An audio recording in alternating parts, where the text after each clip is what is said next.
മലപ്പുറം കരുളായി കരിമ്പുഴയിൽ വീതി പരത്തി കാട്ടുകൊമ്പൻ. മണലെറിഞ്ഞുകൊണ്ടാണ് കാട്ടുകൊമ്പൻ നടന്നു നീങ്ങുന്നത്. കരുളായി വനത്തിൽ കഴിഞ്ഞ ഒരാഴ്ചക്കിടെ 2 പേർ കാട്ടാനാക്രമണത്തിൽ കൊല്ലപ്പെട്ടിരുന്നു. വിവരം പ്രേക്ഷകർക്ക് ഓർമ്മയുണ്ടാകും. വിവരങ്ങളുമായി സമീർ ബിൻ കരീം. ഈ കാട്ടാനയുടെ ദൃശ്യങ്ങൾ പ്രേക്ഷകർ ഇപ്പോൾ കാണുന്നുണ്ടല്ലോ. ടെലിഫോണിൽ സമീർ ബിൻ കരീം ചേരുന്നു. പറയൂ സമീർ.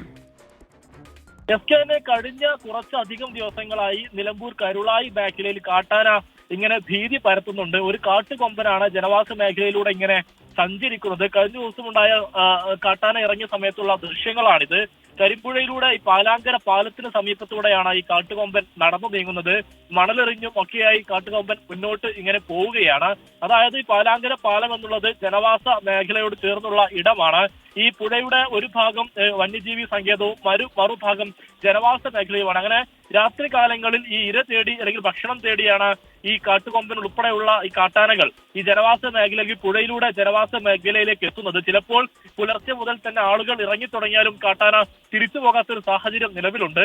കഴിഞ്ഞ ഏതാനും ദിവസം മുൻപാണ് 2 പേർ ഈ നിലമ്പൂർ കരുളായി മേഖലയിൽ കാട്ടാനാക്രമണത്തിൽ കൊല്ലപ്പെട്ടത് എന്നുള്ളതാണ് ശ്രദ്ധേയമായിട്ടുള്ള കാര്യം. ഈ സാഹചര്യത്തിൽ ഒന്നിടവിട്ട ദിവസങ്ങളിൽ RRT ടീമുകളൊക്കെ തന്നെ പട്രോളിംഗ് നടത്തുന്നുണ്ടെങ്കിലും ജാഗ്രത പാലിക്കണം എന്നുള്ളതാണ് വനം വകുപ്പിന്റെ നിർദ്ദേശം. നാട്ടുകാരാണെങ്കിൽ ഈ കാട്ടാനാക്രമണത്തിന് ഒരു അറുതി വേണമെന്നുള്ളതാണ് നാട്ടുകാരും ആവശ്യപ്പെടുന്നത്. വിവരങ്ങൾ നൽകിയത്.